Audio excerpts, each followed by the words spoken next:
Oke, assalamualaikum warahmatullahi wabarakatuh. Teman-teman, kita lanjut lagi materi yang kemarin dan mohon maaf sebelumnya karena ini baru bikin lagi videonya. Kemarin sebenarnya sibuk gitu ya, seperti biasa. Dan sekarang kita udah punya mic, jadi ngajarnya modal banget kan beli mic gitu. Dan kita ada si Vito di belakang. Say hi, Fit. Woi, Keren kan, ada bintang tamunya segala. Ya, gak usah ngabisin waktu, kita langsung aja bahas. Ini materinya nggak akan terlalu banyak, sumpah. Ini lanjutan dari yang kemarin. Jadi kemarin kan kita udah bahas ya tentang pemerintahannya si Dendels yang ada di Indonesia atau di Pulau Jawa. Jadi Dendels itu intinya dia adalah orang Belanda yang diperintah oleh Prancis. Jadi sebetulnya waktu itu tuh adalah masa penjajahan Prancis di Indonesia gitu, meskipun yang datangnya si Dendels. Nah, jadi judul besarnya sekarang adalah tentang pemerintahan Inggris di Indonesia ya. Jadi periodenya itu tahun 1811 sampai dengan 1816. Jadi cuma sebentar Inggris pernah ada di Indonesia alias di Pulau Jawa sebetulnya. Nah, kronologisnya kayak gimana? Jadi kronologisnya itu alias runtutan ceritanya. Nah, Dendels kan waktu itu dia mau mempertahankan Pulau Jawa ya dengan segala kebijakannya di bidang pertahanan dan keamanan, ekonomi gitu, peradilan dan lain sebagainya. Nah, tapi si Dendels ini karena dia nggak bisa ngurusin para bupatinya yang korupsi, akhirnya dia digantikan oleh si Jensen. Jadi William Jensen ini adalah pengganti dari si Dendels. Nah, cuman si Jensen ini ternyata lebih parah dari Dendels gitu. Dia sama halnya kayak Dendels nggak bisa ngurusin Pulau Jawa. Nah, sampai akhirnya ketika di masa kekuasaannya si Jensen, yang ngegantiin Dendels ini, Inggris langsung menyerang Pulau Jawa. Nah, dari dulu kan mereka emang rebutan ya. Si Pulau Jawa ini jadi diperebutkan oleh Inggris melawan Prancis ex Belanda gitu. Nah, jadi kalau dirangkum lagi kan waktu itu udah pernah ya dikasih tahu bahwa Prancis itu dia ex Belanda gitu, artinya si Belanda ini dijajah oleh Prancis versus Inggris. Jadi saingannya dua negara ini sebetulnya yang terlibatnya tiga gitu ya. Dan mereka rebutan Pulau Jawa gitu karena si Pulau Jawa ini yang bisa dikatakan paling strategis gitu di Indonesia. Nah, terus kemarin ini juga udah kita bahas ya, terjadi sebuah kayak semacam perjanjian disebut dengan kapitulasi Tuntang. Tuntang itu nama tempat. Nah, jadi intinya kemarin udah kita bahas si perjanjian Tuntang ini akhirnya kan si Belandanya kalah, dia nggak bisa mempertahankan Pulau Jawa dan si Pulau Jawa ini akhirnya dimiliki oleh Inggris gitu. Nah, itulah isi dari kapitulasi Tuntang ya. Jadi Jawanya buat Inggris singkatnya kayak gitu. Nah, akhirnya yang keempat ini ada Lord Minto. Jadi Lord Minto itu siapa? Dia itu adalah pemimpin Inggris yang ada di India gitu. Nah, kalau tanah jajahan Inggris itu di daerah Asia Tenggara yang paling besarnya itu adalah India gitu ya. Jadi Inggris itu kan udah lama ada di sana ngejajah selama bertahun-tahun. Nah, itu si Lord Minto ya. Jadi dia orang Inggris yang memimpin di India. Dan akhirnya si Lord Minto ini memerintah seorang tokoh gitu ya yang nanti diangkat sebagai gubernur jenderal dari Inggris, namanya adalah Thomas Stamford Raffles. Nah, ini dia terkenal ya, mungkin kalian pernah nemu ada bunga bangkai. Jadi ada bunga bangkai yang disebut dengan bunga Rafflesia arnoldi gitu, itu kalian pasti pernah dengar. Kenapa? Karena itu yang nemuinnya adalah si Raffles dan kawan-kawan. Terus kalau kalian pernah dengar juga Candi Borobudur gitu ya. Dulu kan Candi Borobudur tuh sempat ketutupan gitu ya sama debu hasil dari letusan Gunung Merapi gitu. Nah, tapi si Raffles ini dia melakukan penggalian kembali. Terus ada juga Kebun Raya Bogor. Nah, jadi kalau kalian nanya yang bikin Kebun Raya Bogor itu siapa? Nah, itu adalah si Raffles gitu ya, sama istrinya yang ngedesain. Nah, jadi itu kronologisnya kenapa Inggris bisa akhirnya masuk ke Pulau Jawa ya. Jadi kuncinya di sini kapitulasi Tuntang. Tuntang. Detailnya di video yang sebelumnya itu udah kita bahas isi dari perjanjian Tuntang. Yuk lanjut lagi. Nah, terus kita bakal masuk ke kebijakan Inggris di Indonesia. Nah, ini sebetulnya ada beberapa hal yang si Raffles tadi ya, dia ngerombak kebijakan yang ada di Indonesia. Nah, yang pertama, si Raffles itu menghapuskan kerja rodi. Jadi kerja rodi itu kerja paksa ya, yang pernah diterapkan oleh si Dendels. Meskipun kemarin udah kita bahas bahwa si kerja rodi yang dilakukan oleh Dendels itu konspirasi.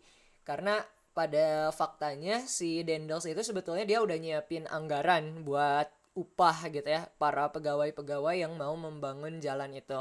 Cuman uangnya dikorupsi gitu oleh si bupati setempatnya.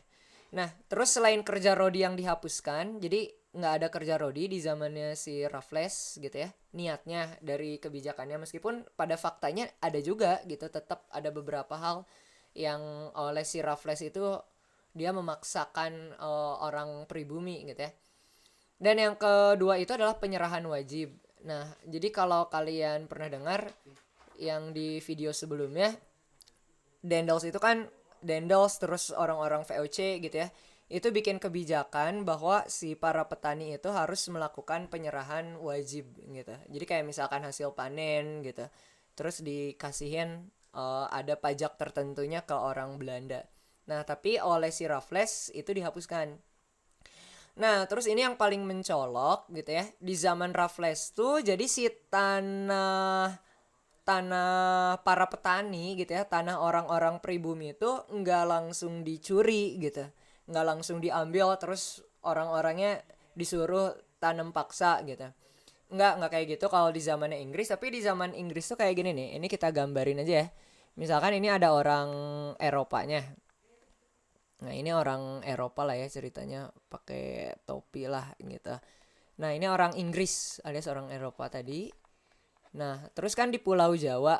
Nah, ini ada tanah di Pulau Jawa, sedangkan ini orang-orang pribumi.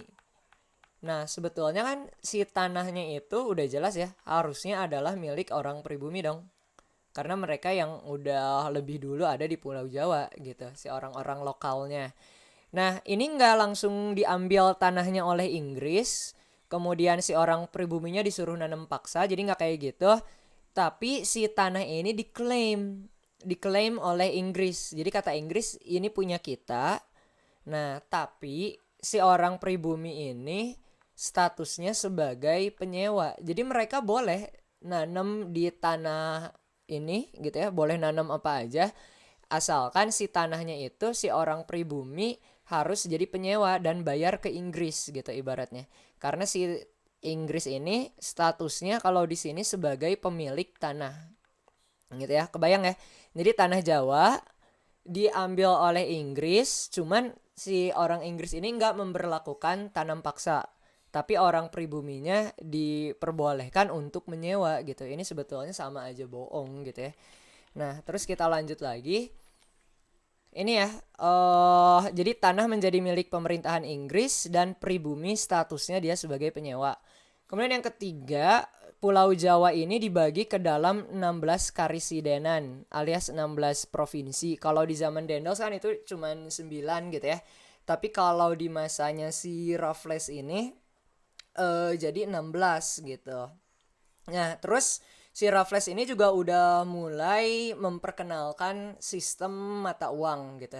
Jadi mata uang itu udah diberlakukan dan mata uangnya ya mata uang Inggris gitu. Nah, terus ini tadi udah penerapan land rent alias sewa tanah tuh mirip intinya kayak poin nomor 2 sistem sewa tanah. Nah, cuman si sistem sewa tanah ini ternyata gagal gitu diberlakukan di Pulau Jawa. Nah, alasan kegagalannya kenapa? Jadi gini, kan Uni udah diberlakukan ya yang namanya sistem mata uang. Nah, cuman si masyarakat yang ada di pedesaan itu mereka nggak tahu gitu. Nilai dari uang mata uang Inggris itu setaranya dengan apa gitu. Kalau yang ada di Indonesia dengan barang berapa gitu ya. Atau beras berapa kilo gitu. Jadi intinya orang pribumi alias masyarakat pedesaannya mereka nggak kenal sistem ekonomi uang. Nah, sedangkan si Inggris ini udah memberlakukan sistem mata uang. Nah, terus yang kedua, ini ada kesulitan untuk menentukan jumlah pajak ya bagi setiap penyewa tanah gitu. Nah, meskipun ada penyerahan wajib yang dihapus di sini oleh Inggris, tapi tetap kan ada kayak semacam pajaknya gitu. Nah, dan si pajaknya ini harus dibayar pakai uang gitu. Jadi ada dua cara ya. Si pajaknya ini gini, pajaknya bisa dibayar pakai uang atau dia bisa pakai beras gitu. Nah, kalau misalkan yang uang ini bisa ke pemimpin setempat gitu. Kalau di kita apa ya disebutnya, kayak mungkin kayak mandor kali gitu ya. Jadi ada pemimpin setempat di setiap desa. Nah, mereka harus bayar pajaknya itu ke si pemimpin setempat ini.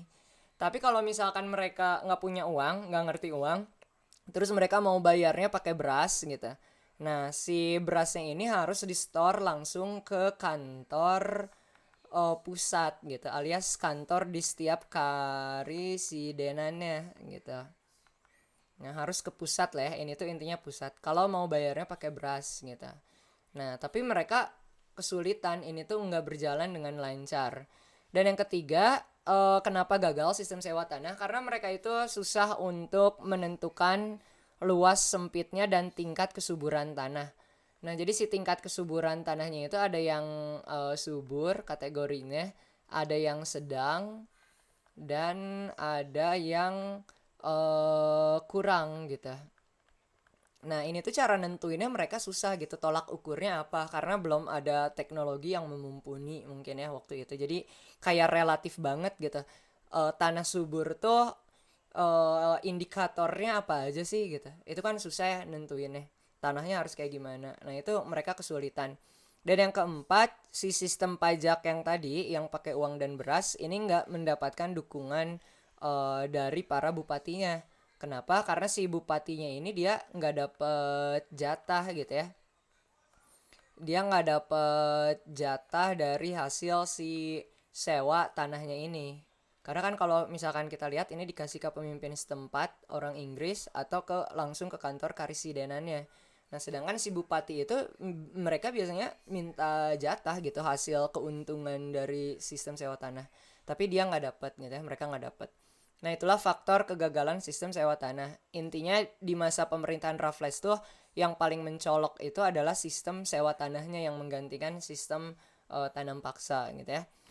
Dan terakhir akhirnya Inggris tahun 1816 itu keluar dari Pulau Jawa gitu ya. Kenapa? Penyebabnya karena ini ada kekalahan Napoleon Bonaparte di Waterloo. Nah, Napoleon Bonaparte kalau kalian masih ingat, dia itu kan pemimpin Prancis ya. Nah, jadi Prancis ngejajah apa? Kalau kalian masih ingat, Prancis itu kan ngejajah Belanda. Terus versus sama Inggris. Nah, di Waterloo itu adalah pertempuran antara Prancis versus Inggris. Yang kalah siapa? Yang kalahnya Prancis gitu. Berarti otomatis si Belandanya ini merdeka dong. Nah, si Belandanya merdeka dari penjajahan Prancis gitu. Gitu ya. Coba kita ulang lagi. Prancis ngejajah Belanda versus Inggris gitu. Jadi Prancis temenan sama Belanda, bukan temenan sih sebetulnya, tapi dikuasain gitu ya. Jadi secara nggak langsung Belanda ini milik Prancis. Prancis sama Belanda versus Inggris, tapi Prancisnya dikalahkan oleh Inggris gitu. Artinya ketika si Prancisnya kalah, kata si Belanda ya udah Prancis kan udah kalah, berarti kita merdeka gitu. Nah, ketika si Belanda ini udah merdeka, mereka minta kembali tanah jajahan si Belanda yang udah dari dulu mereka kuasain ke Inggris gitu ya. Kata Belanda, kita udah jauh lebih dulu ada di Pulau Jawa gitu dari zamannya VOC gitu. Dan itu dari dulu milik kita, kata si Belanda.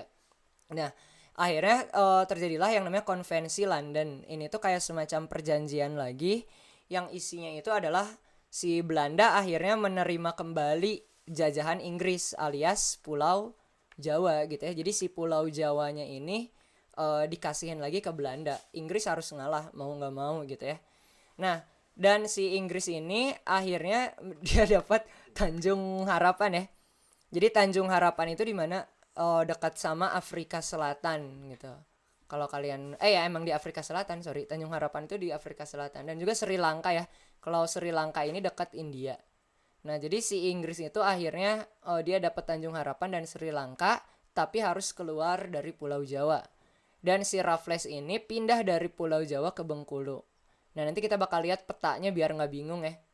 Nah, beres dari konvensi London, ada lagi yang namanya Treaty of London atau Traktat London ya. Ini juga sama kayak semacam perjanjian lagi yang intinya Belanda memberikan Malaka ya, di daerah Selat Malaka itu kan strategis banget ke Inggris. Dan si Inggris ini kalian pusing ya kalau nggak lihat petanya pasti. Dan Inggris memberikan Bengkulu buat si Belanda. Nah, akhirnya Inggris menduduki Singapura. Oke, ini pasti kalian bingung ya kalau misalkan dihafalin. Tapi kalau misalkan kalian lihat gambarnya kayak gini, insya Allah kalian nggak akan bingung. Coba ini kalian lihat dulu ya. Di sini kan ada Pulau Jawa. Nah, tadi faktanya apa? Pulau Jawa kembali diduduki oleh Belanda ya. Nah, ini diduduki oleh Belanda. Terus tadi apa aja yang dikasihkan oleh Belanda kepada Inggris? Tanjung Harapan ya di sini. Ini sorry, ini peta dunia. Yang ini peta Indonesia ya kalau di zoom. Nih, Tanjung Harapan tuh di sini dan Sri Lanka tuh di sini nih di daerah India Selatan gitu ya. Harus nyebrang dulu dan ada pulau. Nah, ini di zoom Indonesia. Nah, ini satu ya yang di titik merahin ini jadi milik Inggris, Tanjung Harapan. Tanjung Harapan dan di sini Sri Lanka SR aja lah ya, Sari Rasa.